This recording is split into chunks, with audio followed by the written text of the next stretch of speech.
Baik, adik-adik yang dikasihi oleh Tuhan kita Yesus Kristus. Selamat hari Minggu bagi kita semua. Kita bertemu kembali dalam ibadah Minggu hari ini. Sebelum kita mendengarkan firman Tuhan, marilah kita terlebih dahulu berdoa. Damai sejahtera Allah yang melampaui segala akal, itulah yang memelihara hati dan pikiranmu dalam Kristus Yesus Tuhan kita. Amin. Adik-adik yang terkasih, firman Tuhan bagi kita dalam ibadah Minggu hari ini tertulis dalam kitab Ayub pasal 42 ayat 12 sampai ayat 15. Demikian. Tuhan memberkati Ayub dalam hidupnya yang selanjutnya lebih daripada dalam hidupnya yang dahulu. Ia mendapat 14.000 ekor kambing domba dan 6.000 unta, 1.000 pasang lembu, dan 1.000 ekor keledai betina. Ia juga mendapat 7 orang anak laki-laki dan 3 orang anak perempuan. Dan anak perempuan yang pertama diberinya nama Yemima, yang kedua Kesia, dan yang ketiga Keren Hapuk. Di seluruh negeri tidak terdapat perempuan yang secantik anak-anak Ayub. Dan mereka diberi ayahnya milik pusaka di tengah-tengah saudara-saudaranya laki-laki. Kalau Amang lanjutkan ayat 16 dan 17, sesudah itu Ayub masih hidup 140 tahun lamanya. Ia melihat anak-anaknya dan cucu-cucunya sampai keturunan yang keempat. Maka matilah Ayub tua dan lanjut umur. Demikian firman Tuhan. Merdeka, merdeka, merdeka. Selamat memperingati hari ulang tahun negara kita yang kita cintai, Republik Indonesia ke-78 tahun. Pada hari Kamis tanggal 17 Agustus yang lalu adik-adik sekolah minggu. Tentu kita sudah merayakannya dengan penuh sukacita. Kita sudah sama-sama melakukan berbagai kegiatan-kegiatan sehubungan dengan perayaan kemerdekaan bangsa kita yang sudah 78 tahun. Maka selanjutnya kita sebagai anak-anak Tuhan, sebagai anak-anak sekolah minggu yang baik, harus mengisi kemerdekaan itu dengan hal-hal yang baik yang berkenan kepada Tuhan. Setuju adik-adik? Coba yang setuju, coba tunjuk tangan. Sama-sama mengisi kemerdekaan dengan segala yang baik di tengah-tengah kehidupan, di sekolah, di rumah, dan dimanapun adik-adik berada. Setuju ya? Setuju. Nah, adik-adik sekolah minggu pasti sudah sering mendengarkan lagu yang satu ini. Setia-setialah, setialah sampai mati, seperti Tuhan Yesus, setialah sampai mati. Apakah jawabanmu untuk kasih setianya? Setia-setialah, setialah sampai mati. Nah, apa artinya adik-adik? Kesetiaan yang tidak boleh luntur bahkan sampai mati. Kesetiaan yang tidak boleh luntur sampai kita mati. Setia untuk apa?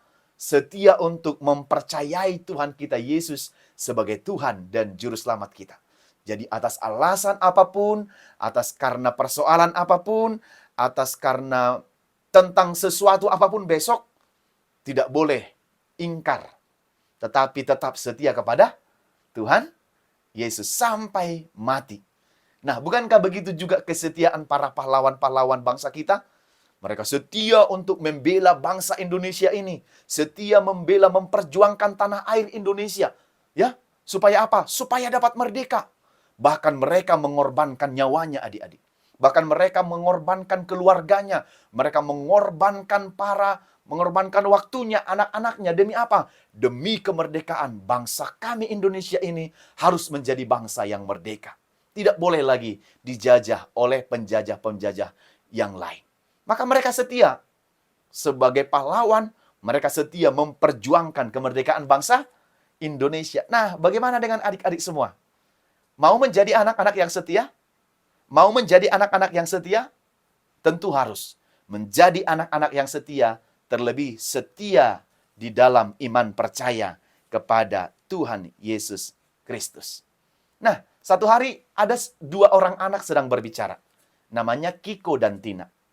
Kiko, kata Tina, aku kagum loh melihatmu. Kamu tidak pernah absen datang ke sekolah minggu. Tidak pernah absen datang ke gereja. Kecuali karena kalau kamu sakit. Kata Tina kepada Kiko. Lalu Kiko jawab sambil senyum. Terima kasih atas pujiannya ya Tina, katanya begitu. Aku senang ke sekolah minggu. Karena saat beribadah, aku bisa bersyukur dan memuliakan nama Tuhan. Selain daripada itu, aku juga bisa mendengarkan firman Tuhan. Aku senang beribadah, bertemu dengan kawan-kawan, bisa berdoa, bisa mendengarkan firman Tuhan. Karena belum tentu aku bisa tiap hari mendengarkan amang pendeta atau guru-guru sekolah minggu berkhotbah atau mendengarkan firman cerita Alkitab dari mereka. Jadi datang Tina, oh begitu ya? Iya, harus begitu Tina katanya. Lalu Tina bilang, aku coba deh Kiko seperti kamu. Aku akan menjadi seorang anak sekolah minggu yang setia. Yang setia datang beribadah, setia mendengarkan Tuhan, setia memuji dan memuliakan nama Tuhan. Nah, adik-adik sekolah minggu yang dikasihi Tuhan, demikian juga dengan cerita firman Tuhan yang kita dengarkan pada minggu hari ini, yaitu tentang Ayub yang setia dan saleh. Ya, siapa yang sudah pernah mendengarkan cerita tentang Ayub? Sudah pernah? Pasti sudah pernah sebelumnya ya. Jadi Ayub itu terkenal dengan yang saleh dan yang setia. Jadi saleh itu baik, tidak macam-macam, tetapi dia turut pada apa yang disampaikan oleh Tuhan, dan dia juga adalah seorang yang setia. Nah, Ayub itu seorang bapak yang sangat kaya raya. Tapi walaupun kaya, dia sangat saleh dan setia. Biasanya kamu lihat adik-adik orang kaya itu gimana sih? Ada pernah lihat orang kaya yang saleh dan setia dan baik? Pernah? Mungkin pernah. Pernah melihat orang kaya yang sombong, yang congkak, yang angkuh, yang sepele dengan orang-orang miskin dan kecil? Pernah? Pernah. Ada juga. Tetapi, Bapak Ayub ini, dia adalah seorang yang kaya raya. Tapi, meski dia kaya raya, dia tetap saleh, dia tetap setia, dia tetap jujur, dia tetap baik, dan dia tetap takut akan Tuhan. Boleh nggak adik-adik sekolah minggu ini janji kalau kelak kamu dikasih Tuhan berkat-berkat yang banyak, menjadi orang kaya, menjadi orang yang berhasil, menjadi orang yang terpandang, menjadi orang yang sukses, tetap bisa seperti Ayub? Tetap baik, tetap saleh, tetap hormat pada Tuhan, tetap takut akan Tuhan, bukan menjadi sombong, sepele, bukan menjadi orang yang menghina orang-orang miskin. Jangan ya. Tapi dia menjadi takut, tetap menjadi takut akan Tuhan dan menjauhi kejahatan. Jadi Ayub ini, di samping semua hartanya banyak, di samping kebaikannya, dia juga memiliki istri. Di samping punya istri, dia punya 10 orang anak, 7 orang anak laki-laki, dan 3 orang anak perempuan. Jadi anaknya semua 10. Dan di samping itu juga, tidak sampai di situ, Ayub juga punya banyak harta kekayaan. Punya lembu, punya keledai, punya domba, dan sebagainya, dan sebagainya. Dia punya ternak yang banyak. Nah, tetapi tidak sampai di situ, Ayub dicobai melalui Tuhan mengizinkan Ayub dicobai oleh iblis. Ayub terkena penyakit barah, penyakit kusta, atau penyakit yang seperti, kalau sekarang ini adik-adik supaya gampang, bisulan, tapi bisulnya itu bernanah-nanah dan banyak gitu, menyebar ke seluruh tubuhnya. Tentu itu sangat sakit kan, dan sangat menyakitkan. Jadi tubuhnya itu bengkak-bengkak, mengandung nanah, karena infeksi disebabkan oleh sakit barah, sakit kusta, atau sakit bisul yang sangat bernanah, dan itu sangat menyakitkan. Jadi semua orang, bahkan teman-temannya itu, mengata-ngatai Ayub. Sudah mengalami pergumulan seperti itu, mereka menyalahkan dan menghakimi Ayub. Jadi para teman-temannya datang juga kepada Ayub. Ketika Ayub mengalami seperti itu, mereka bilang, nih Ayub, itu gara-gara kesalahanmu tuh. Itu gara-gara dosamu tuh. Makanya kamu jangan berdosa, jangan cengeng loh. Mereka menuduh Ayub berdosa seolah-olah mereka tidak punya dosa gitu loh. Ya kan? Ini gara-gara kesalahanmu nih, gara-gara dosamu nih. Apa yang kau lakukan? Mungkin kau kaya gara-gara itulah ya, hasil-hasil itulah ya, hasil yang tidak baik lah ya, hasil-hasil korupsi lah ya, hasil-hasil yang nggak benar lah ya, gitu. Lalu mereka menyalahkan dan menghakimi Ayub itu seolah yang dialami itu karena dosa dan kesalahan Ayub sesungguhnya. Kirain teman-temannya datang untuk care, untuk peduli, untuk mengetahui bagaimana perasaan Ayub itu, bagaimana perasaan kesakitan yang dia alami. Kirain mau menghibur, kirain mau peduli, kirain mau tahu pergumulan Ayub, berbagi empati, mau berbagi sakit, begitu kan, mau berbagi cerita. Malah dituduh, dibilang itu karena dosamu. Nah, kirain teman, rupanya apa? Bukan teman yang baik, bukan teman yang memahami persoalan kita, pergumulan kita. Kamu gimana sih adik-adik? Punya teman nggak yang seperti itu? Yang suka menghakimi, atau bahkan adik-adik yang suka menghakimi teman-teman yang lain? Ada? Nggak boleh ya? Jadi emang pendeta ingatkan nih, tidak boleh. Kalau ada orang yang lain yang gampang menghakimimu, jangan dibalas. Atau kamu tidak harus menghakimi orang lain atas apa yang dialami, tidak boleh. Itu dosa. Bukan tugas adik-adik sekalian untuk menghakimi orang lain. Tugas kita adalah kalau orang dalam pergumulan, dalam persoalan, dalam masalah, dalam sakit penyakit, dalam penderitaan, tugas kita adalah menyemangati dan menguatkan serta mendoakan. Yang kuat ya kawan, semangat ya. Tuhan memberkatimu ya kawan. Semoga kau bisa ya melewati masalah yang banyak ini dengan pertolongan Tuhan. Semangat ya. Kami mendukungmu, kami menopangmu, kami mendoakanmu gitu. Bukan malah mengata-ngatain. Itu karena dosanya tuh. Makanya tahu rasa dia tuh. Makanya mungkin harta-hartanya itu dari hasil yang gak bagus itu. Gitu kan gak bagus ya. Menghakimi orang lain, padahal kawannya itu sudah menderita. Sudah jatuh, ditimpa tangga pula. Sudah menderita, ditambah lagi penderitaannya. Bukan malah dihibur, bukan malah diberikan sukacita. Maka mendengar itu, Ayub merasa terluka sekali. Sedih dong ya adik-adik, kalau coba bayangkan kamu di posisi itu. Kamu sedang sakit, badanmu sakit, kamu mengalami banyak, ada masalah pergumulannya, lalu ada kawan-kawanmu datang ke rumah nih. Katanya mau menjenguk, malah menghakimi kita. Kenapa kau sakit kau? Kau pulaknya kau ya. Oh, main-main hujan kau, udah dibilang begini. Kau karena bandalmu itu, karena dosamu itu mungkin makanya kau sakit ya. Tahankan aja deh.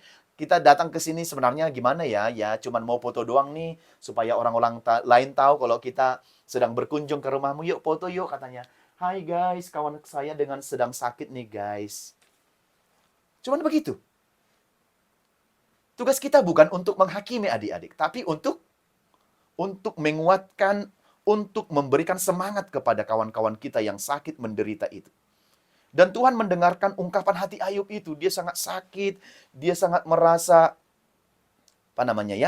mengadu dan menangis kepada Tuhan. Tuhan tolonglah aku gitu ya. Dia menangis karena mendengar dari kawan-kawannya pun tidak mensupport dia, banyak yang menghakimi dia, semuanya sudah habis. Hanya dia menangis kepada Tuhan. Dia bergumul kepada Tuhan. Dia menyampaikan semua persoalannya kepada Tuhan. Dan Tuhan mendengarkan ungkapan hati Ayub. Dan Tuhan melihat dan peduli terhadap penderitaan Ayub itu. Dan dia berserah kepada Tuhan. Ayub tetap setia dan saleh meski menghadapi pergumulan yang berat itu. Bisa nggak adik-adik seperti ini ya?